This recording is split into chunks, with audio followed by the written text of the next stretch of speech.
Welcome back to MediaScience MYTH BUSTING. I'm your host, Philip Lomax, and I'm joined by Dr. Dwayne Varan. On today's episode, we're going to be discussing the myth that more attention is better, or that more attention will lead to more sales. So, Dr. Varan, what is attention? Yeah, look, that's a great question. It shouldn't be a hard question. I mean, we have over a century of research on attention. But the problem that we have as an industry is that rather than rely on the scientific construct, what we're doing is we're allowing vendors to kind of like each come up with their own definitions. And they're doing that in ways which favor their particular methodologies or their particular measures. But it's confusing the market. In actual fact, we should be basing this on the scientific construct of attention, and the methods should actually be aligning themselves with that scientific construct. And when we're talking about attention, fundamentally what we're talking about is the allocation of physiological resources, of your body's resources, to the processing of stimuli, like an ad. That's really what attention means, and that's where we should be grounding our approaches. So, in other words, it sounds like one of the issues that we have with this discourse around attention is that attention as a term has a specific definition that's rooted in science or grounded in science, whereas attention as a term today is being passed around as a marketing term. Yeah, you're absolutely right. A large part of what's happening is vendors are mingling a whole bunch of different constructs together. They mean different things by what they're calling attention. Maybe it means engagement. It's something else, but it's not attention specifically. And really what we need to understand is that for any ad to deliver an impact, there are some prerequisites, some things that have to be there before the message can really start delivering its effect, so to speak. So the first of these is what we call attendance. And what attendance means is that there's actually a person there, that they're actually viewing this content in some way. If there's a household and we're talking about different members of the household, that we know which person it is who is watching so that we can properly attribute it. So these are the kinds of things that go into what we mean by attendance. That makes a lot of sense. And I think that the industry's made a lot of progress over the years around attendance. But there's still a lot of work left to be done, especially around things like ad fraud. You're absolutely right. Ad fraud is a great example of why attendance is so important, because ad fraud is so rife. And when we get at attendance, we're really talking about how do we clean that up and measure for what real viewing is and not kind of like what the fake viewing is, or viewing that's below the fold, or a whole host of other kinds of issues associated with basically not attributing non-viewing to viewing behavior. And then similarly, what we see is that there are, the next stage, if you will, is attention. And we'll talk a little bit more about that today, but what we mean here in particular is the absence of inattention. And the reason that this is so important is because if you have inattention, then an ad can't work. But just because you have attention doesn't mean that an ad is going to deliver its impact. It's going to depend upon other things. So really we should be thinking about attention as a threshold where you cross that threshold and then it doesn't really matter what the effect is. And the reason this is important is because even relatively low levels of attention can still deliver very powerful effects. And we can talk a little bit more about that today. Then you also want to make sure that you have no distraction, that you have focus. In other words, if there are other people in the room, people are probably going to be talking during the ad break. That's going to distract you from being able to process the ad. If you have your phone out and you're on your phone while you're watching the ad, that's going to have an effect. So we want to make sure that we're measuring for when people are actually properly processing the ad and not having that attention be centered somewhere else. And then finally, after we've met those three prerequisites, now we can begin talking about what effect an ad actually has in terms of its capacity to deliver against very specific communication objectives. Like, for example, it's a funny ad. Was it really funny? That's a communication objective. We can measure that. Are we properly processing the message? Are we remembering the message? And a whole host of other kinds of communication objectives. All of those then come into the mix once we get out of the prerequisites that we need to have. So that's the challenge that we face. So, Dr. Varan, how do we measure attention? So that's a great question, and it's a great question specifically in the advertising context as well. This is something we've done a lot of work with. In fact, we did a great project in collaboration with the Ehrenberg Bass Institute. So we partnered together to help Google. And Google's big question was exactly that. What's the best measure of attention? And so what we did, Ehrenberg, Bass, and MediaScience, what we did together is we said, well, let's go look at the literature. Let's look at the scientific literature. And we basically pulled out every measure for attention and decided to measure it and see which one was most useful. So this is things like pupil dilation, galvanic skin response, heart rate, EEG. The only measure we did include was fMRI because that was not really a measure that could ever possibly scale.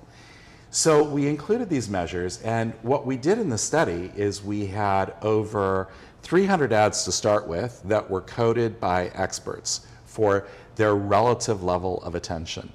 And then we whittled that down based on the best and worst performing to get it down to 100, which we then tested with consumers for what they perceive the relative attention level to be.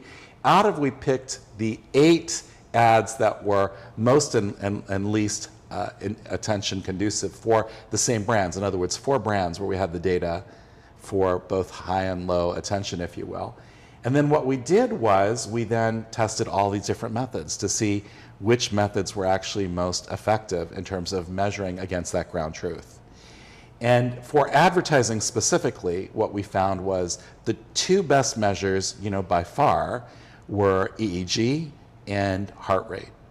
Heart rate may surprise people, but when doctors are trying to understand whether an infant, for example, has an attention problem, heart rate is the measure which they use. And so it's a great measure as well in the medical literature as well, which now finds application, if you will, in the advertising world.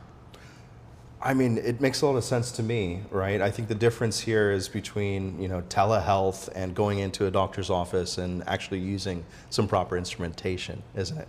But Dr. Varan, why isn't visual attention best in class when measuring attention as a construct? So when we measure for programs, visual attention and blink duration, which is the amount of time that your eye is closed, versus open, those are both really good measures as well.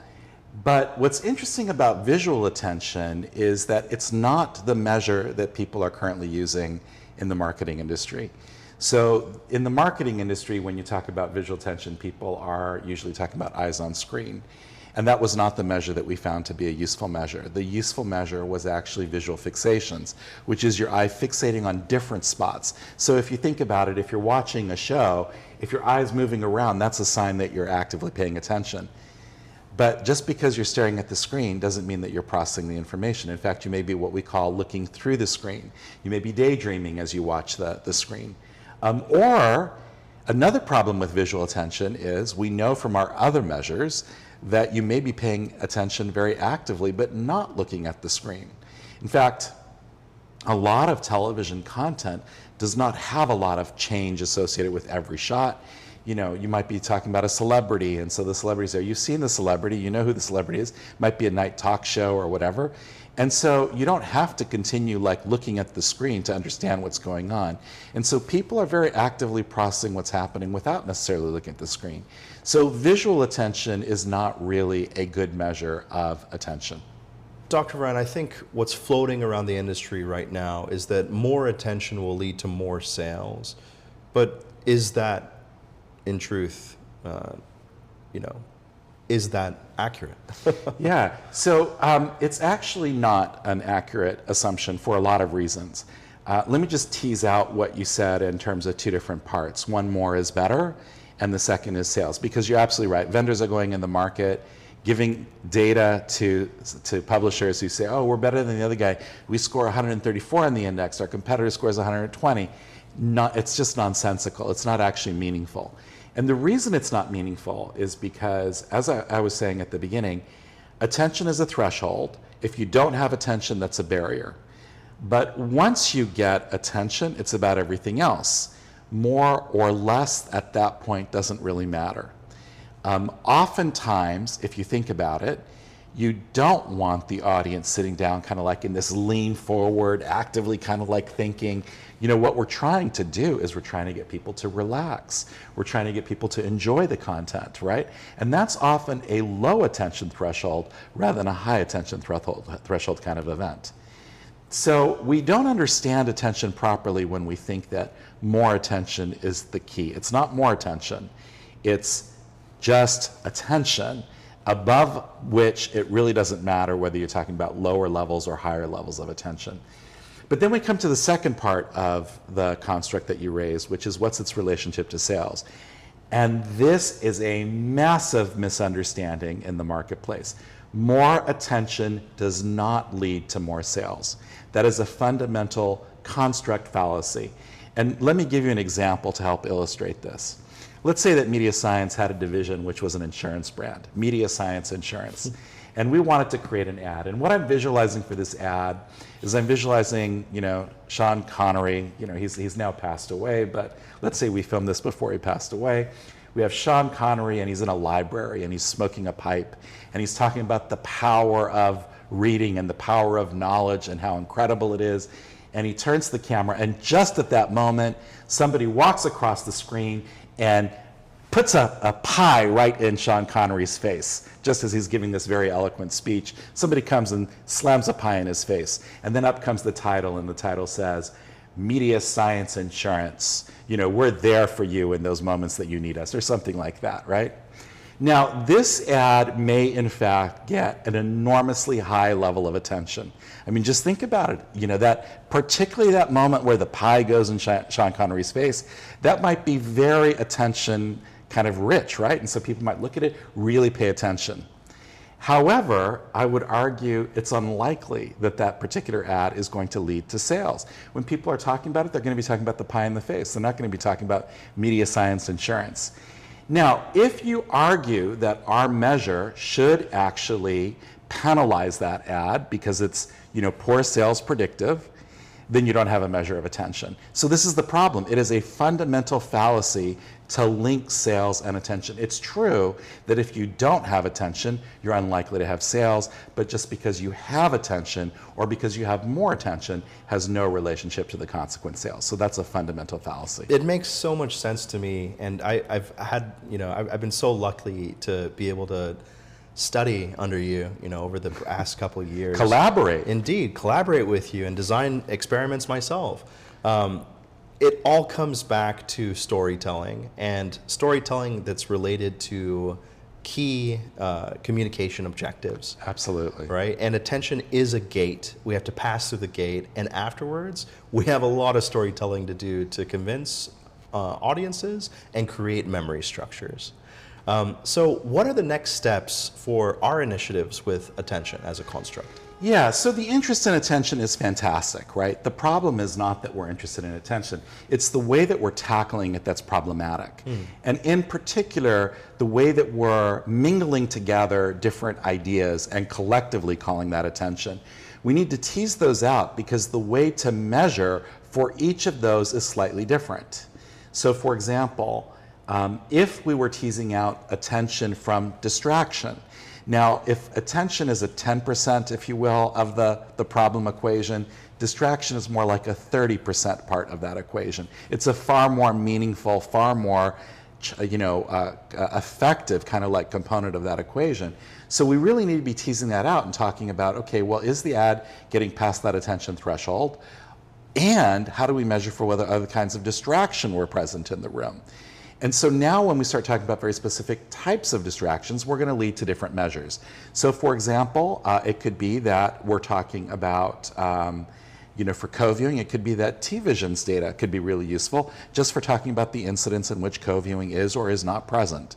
Similarly, if we're talking about attention, we really want to understand that at its different levels, at its different measures. So for example, we could be talking about humor as one subclass, if you will, of attention, and it could be that measures like affectiva's measure could be very meaningful for that. So what we need to do is take different measures that are associated with different dimensions of that problem and work to bring them together to end up with a much more meaningful construct. And of course at MediaScience, we're also doing a lot of work trying to understand how to measure for that. So for example, we've been doing a lot of work looking at heart rate and how to use fitness tracking data to get at heart rate data. And in some cases, that's a very powerful measure, but in other cases, it's less effective. And we have to really do a lot more work in teasing out the noise that is associated with those. So there's a lot of work to do in getting this measure right. We're embracing these ideas about attention and the measures that the market has way too fast. We need to do a lot more fundamental research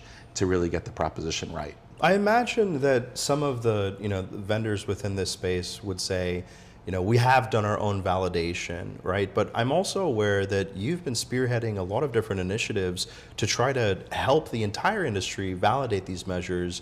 And as I think as Kennedy said, right, a high tide rises all boats, right? So what is this high tide initiative that you're setting up across industry organizations? Yeah, so that's a really good point. There are new AI measures that are coming into the market, many of which claim to measure attention. And we do AI in a lot of different areas. And, in fact, we've been doing it for over a decade now. So we embrace that very quickly. But I'm a little bit more skeptical about the measures as they relate to attention. And so what we've been saying to the market is, if it's so good, validate it. And to the best of my knowledge, there is not a single new AI-style measure in the market today that has actually been properly validated, that's been scientifically validated by an independent party. And so this is a real problem.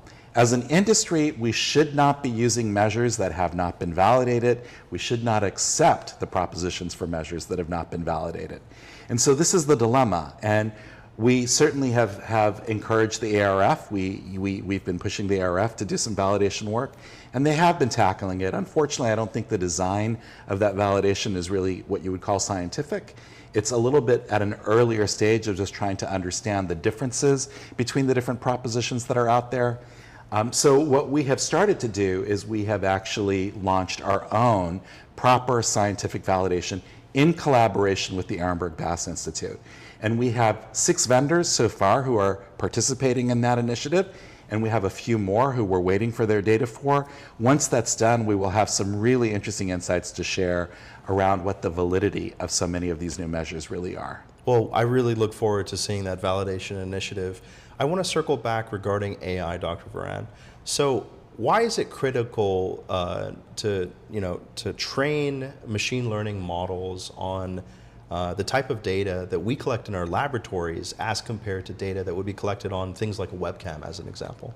Yeah, that's a great question. So anybody who does AI knows that the strength of your model is ultimately contingent upon the data that feeds it, the data that trains it.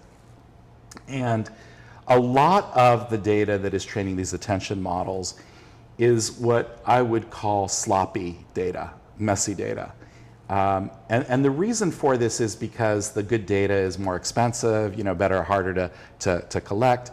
But let me give you an example. There's a lot of data that's based on eye tracking. And again, remember that I made the argument that eye tracking is not the best in class measure. There are much better measures that if we were going to train an AI model on, that we should really use to inform that model. But even if you were going to use eye tracking, right? Well, first of all, you're actually using the wrong eye tracking data because you're using eyes on screen, and that's not the right data. You should be using visual fixations. That's the first problem. It's actually trained against the wrong data. But even if you're going to do it, you need clean data. And what most vendors are doing is they're relying on webcam-based data, or even worse, human-coded data, somebody looking and estimating what they think you're looking at. And we know from the work that we've done that that data is very, very, very messy data. It's not accurate. It loses its calibration very quickly, for example. It has a whole host of issues associated with its relative accuracy. So if you're going to train a model, you need to train it on pristine data, best-in-class data. Because what happens with these models is noise gets amplified. Good AI is about having a really strong signal-to-noise ratio. What you end up with when you use sloppy measures is you end up with very noisy data. And so as an industry, we have not been, I think, doing a good job in terms of using best-in-class measures to help build our AI models. Today's episode was incredible. We talked about the construct of attention and its multidimensional nature. Dr. Varan laid out a model for us in which we need to deal with attendance, attention, focus, and achieving on key communication objectives. We also talked about the power of ingesting high-quality data into AI models. So Dr. Varan, the myth that more attention is better, or that more attention will lead to more sales, what say you? Busted! Busted.